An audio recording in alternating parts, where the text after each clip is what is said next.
take a look today at that leftover shell from the Game Boy Pocket mod that I did. If you remember, I went and cleaned this and everything and then decided that I was just going to mod the original one anyway, and that I would use this to replace a damaged shell on another Game Boy Pocket. Well, I went ahead and found one for a decent price, and it's definitely one for repair. We'll take a look at it, and now when I looked at the pictures online, the shell looked like it was in much worse shape than it is now, and I kind of don't want to toss this shell. I mean, it's a little more scuffed up than this one is, and it's obviously a little dirty and everything, but it's definitely not in as bad of a shape as I thought, so I'll probably keep just to have it. And it wasn't supposed to even come with the battery cover, but maybe they found it. However, if you look inside, not only battery corrosion, but there's rust on the battery terminals as well. I may need to replace those. Maybe I can find some additional ones online. I ended up putting new ones in the mod project, so I don't have extras anywhere. Well, I take that back. I have this here, which would go on this side. I don't have this one, but I might be able to clean it. We'll see.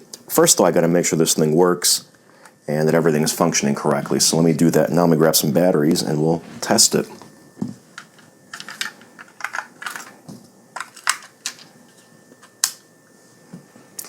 No power at all. Not surprising, though, considering the state everything is in. We'll have to take this apart, open it up first, and see if we can repair it. And if so, then I'll swap the guts out, put them in this shell here, and finish it up.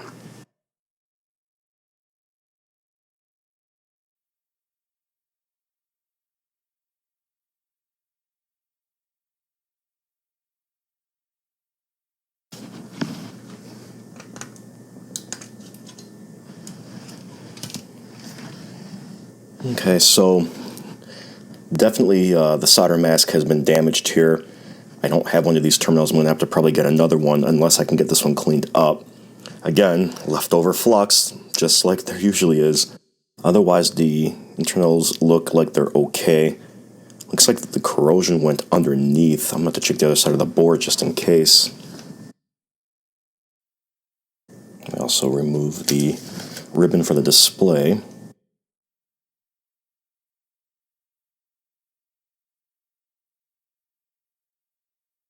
Alright, so the corrosion went through to the other side. It looks like it hit the headphone jack, at least at the top here. I don't know if it's showing up in camera. A little bit under the speaker here. Some vias. I don't see anything near the power board, but who knows. The jack itself, it's not as loose as it seems, but the corrosion definitely went through on this side as well, underneath the solder mask, start and select. This may actually need a lot more work than I was expecting, but I'll have to clean it, probably soak it in some vinegar and IPA for a while, and then see what kind of damage was done. I wouldn't be surprised if there's actually broken traces. Let's see what I can do with it. Alright, so I didn't get it on camera because it actually took a long time, and I knew it was going to take a while, but as you can see, there's some extensive damage that was done. I had it soaking in vinegar for a while and scrubbed and scrubbed and scrubbed. And a lot of the solder mask flaked away. A lot of the vias, were just completely corroded. And you can probably see right there, an example. I tried to clean up as much as I could. Some of this just isn't removing itself unless I scrape, and I don't want to scrape too much in the event that I end up shorting something out.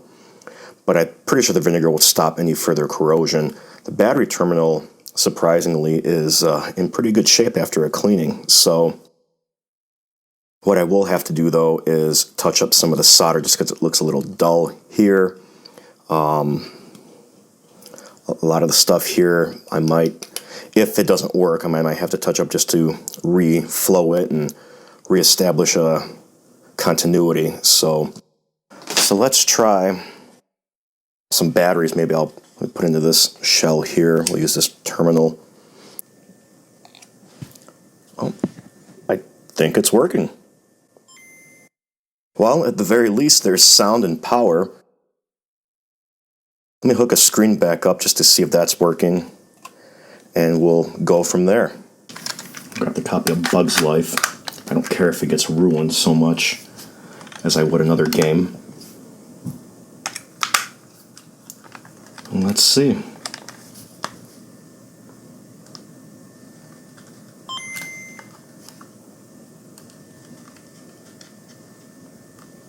Looks like it's working.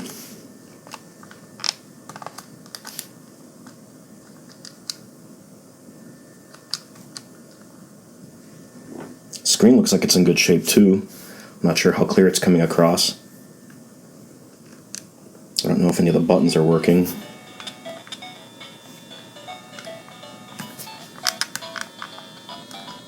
I don't know if start works. I don't know if it's supposed to work in the menu or not.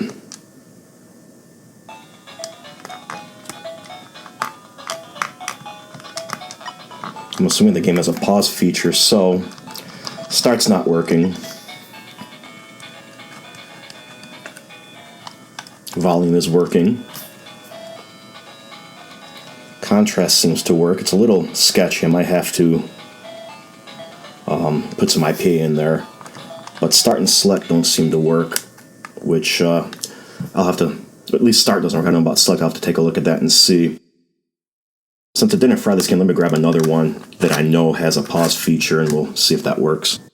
Sorry, didn't realize my mic wasn't clipped.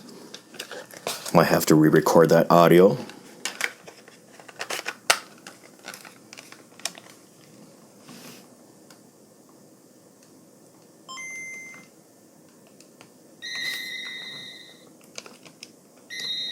Start does not work. Select does work though. And there's definitely some issues with the brightness, so I'm going to have to play with the contrast wheel a little bit, but the start button does not work, unfortunately. So I'll have to figure that out. Could be a short, could just be a broken trace. So we'll go ahead and take it back apart, and I'll try to take a look as close as I can. I don't have a microscope, so hopefully I'll be able to notice anything off. So I started poking and prodding a little bit. By the way, this is probably a few days after the fact that I said I was going to start poking and prodding. So Future Costech here. I have to do a voiceover because for whatever reason during this segment, I kept hearing this little thud sound coming from the microphone. I don't know if there was a loose connection or what was going on, but it was kind of annoying to me, so it's going to be annoying to you. And I'm just basically testing for continuity. The select button seems to be fine, and I'm explaining that, it's like the bottom left pad connects to the one diagonal to it, and so on and so forth. On the start button, it's a little bit in reverse, and I don't have continuity between all of the pads, so I've got to determine why that is and where they lead to in order to repair it. Okay, so the furnace kicked in because it's cold out, so I apologize for that background noise. It's going to be coming on and off every so often. I'll see what I can do about the audio, and if it's really bad, then what I'll do is just do some dubbing. I'm also going to have my exhaust fan on anyway, so there's going to be background noise either way. But you may notice a few extra things on the board here. Let me bring it up closer. So I went ahead and I put little dots on because I was able to go and trace everything out thanks to some research I did on Reddit. Apparently other people are doing similar repairs right now, so there's a few active forums out there that linked me to a GitHub repository with a bunch of schematics and other information that people just have put together themselves, since that stuff's not publicly available by Nintendo. And so I was able to trace out, obviously these connect, or they're supposed to, but the traces may be broken. And I'll show overlays of some crude drawings that I made up myself just so I can wrap my brain around everything. But ultimately, this goes to this via here, as well as these, no, see, I'm already screwing up. As well as these and these pads, they go here. But then this also connects here, and there's just broken traces everywhere. This is fine up until you get to this pad here, which I'm calling pad 8. Pad 8 is broken to this trace, as well as this one here, which goes up to this via, which connects over here. The green ones, which is 2, 4, 5, and 7, those connect to this via here. For the most part, I mean, once I repair this here, everything should be fine. And once I repair these two here and this here, everything should be fine too. And in theory, everything should work. So I'm going to go ahead, and I already scraped away some of the solder mass so I can try to bridge these two here. And for these, I'm going to be doing, and hopefully I can pick them up, I'm just going to take some little pieces of stranded wire, very, very tiny. In fact, I don't think it's going to show up. Yeah. To kind of bridge them together as best as possible, and I'm going to have to cut them down further. But they're the thinnest piece of wire that I have, and this was based on a suggestion in a post where someone was doing a similar repair, and they used, I think, 38 gauge magnet wire. The smallest I have is 28, so it's going to be a little too thick. My original plan was going to be bodging this to this, and then this to the trace that goes there, and then obviously the stranded wire would bodge these two pads here. But since this is good up until it gets to pad 8, it's pad 8 that's the complete problem. And since pad 8 isn't connected specifically to this trace here, it can't get to this via, which means this pad can't get to it, this pad can't get to it, this pad can't get to it. So I think once I get those fixed, and then these two pads here bridged, it should work. And what I'll do is I'm going to solder everything. I'm going to then quickly test it, and if it works, we'll continue on with the reassembling. If it doesn't, then I'll have to keep digging further. It's also possible there's just way too much damage underneath. At least I won't be able to fix it. I might not have the skills, but you know, so then I'll have spare parts for maybe another build. But let me go ahead and get everything taken care of. All right, furnace just shut off. Maybe I'll be able to get some audio recorded in before it kicks back on. By the way, you would not believe how difficult it is to try and pre-tin a piece of wire that small, especially when these tweezers don't really grip very well. But my idea is just to basically bridge the pads that way, and hopefully it'll work. So I have no idea if it's actually coming through on camera, but this is the best position I can get this in. It just keeps sliding around everywhere. And though fortunately, the only thing I need to do is just get it to stick between the two pads. I don't need to do much else with it. Just want to have a little tiny bit of solder on here. Of course, it'd be great if I could also hold on to it while I'm doing it, but there's just no way for me to get a great angle to do that.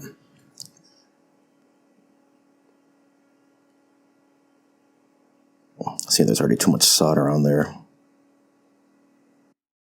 But they're bridged, in theory. And who knows, maybe that much solder won't interfere with button presses.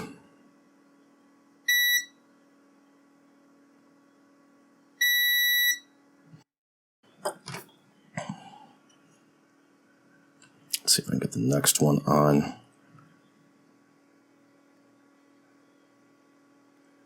Keeps wanting to stick to these tweezers.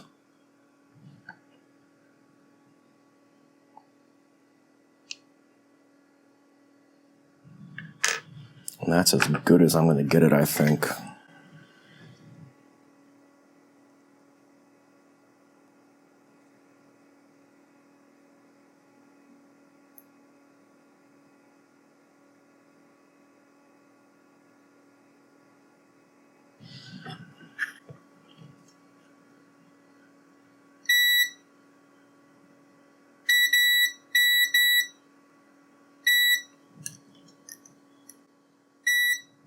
That seems to be fine. This here should be good.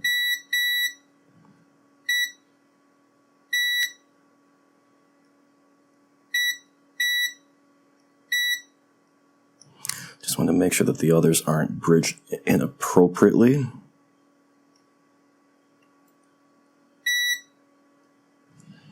I think we're good. It's definitely not the prettiest job, and I might have damaged this bottom pad here, but it's fine because it's connecting to this one anyway. But I think we should be good to go. What I have to do, I'm going to do a quick test just to make sure the button press is still working to do. I'll clean everything up, put some,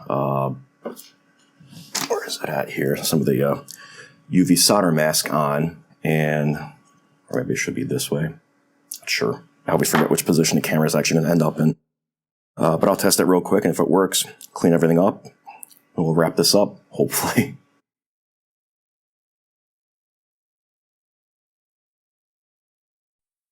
Now I just need to let it cure for, I don't know, 10-15 minutes on each side, and we'll be done.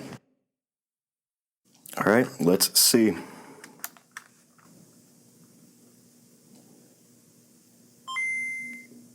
I've got Metroid 2 in here. Start works. Let's make sure I didn't screw any other buttons up, though. Let's see, left works, right, up, down still works, so that's good since down is connected with start. BA, and let's see if select works. Select works. So, not the prettiest repair job that I've ever done, that's for damn sure, but it works and that's all I care about. So I'm going to go ahead and officially put this all back together and test it one more time, and we'll wrap this video up. Alright, and as you can see, I've got the solder mask on. Doesn't look great because it doesn't match the white mask, and you can definitely see the exposed copper through, but whatever, it'll do. So now we just got to get everything back together. I'm going to go ahead and get everything together. Still some screws that weren't corroded from another project, so all I'm going to have to do now is just get everything back together. I'm not going to bore you with that because you guys have probably seen tens of thousands of Game Boy reassembly videos. I'm just going to get it back together, and with the magic of editing, you'll see it complete. And so here it is, fully assembled and ready to go. Unfortunately, the screen lens that I had has a little scratch at the top. I was really hoping it was just gunk or something, but it's not. It's an actual scuff, so I'm going to probably look at getting a replacement one. But overall, this refurb, I think, went really, really well. Unfortunately, you can see some of the solder mask through the battery compartment, but it's not a big deal. I'm not going to sell this, at least not anytime soon. Not after all the work I went through to try to get it working, so. But yeah, what did you think about this? It was a little bit more involved than I thought it was going to be, I'll be honest with you. What did you think about this video? Did you like the repair work that I did? I know it wasn't the prettiest, but with the limited tools that I've got at my disposal, I think it worked out well enough, and it does work, so I'm okay with it myself. And again, it's for my own use anyway. So, but if you like the video, hit the thumbs up, and feel free to subscribe if you haven't yet. But again, there's never any obligation, although I do appreciate it. If you didn't like the video, hit the thumbs down, but please leave a comment below as to why, so I can try to use that to help things going forward. Otherwise, thanks all, and I'll catch you later.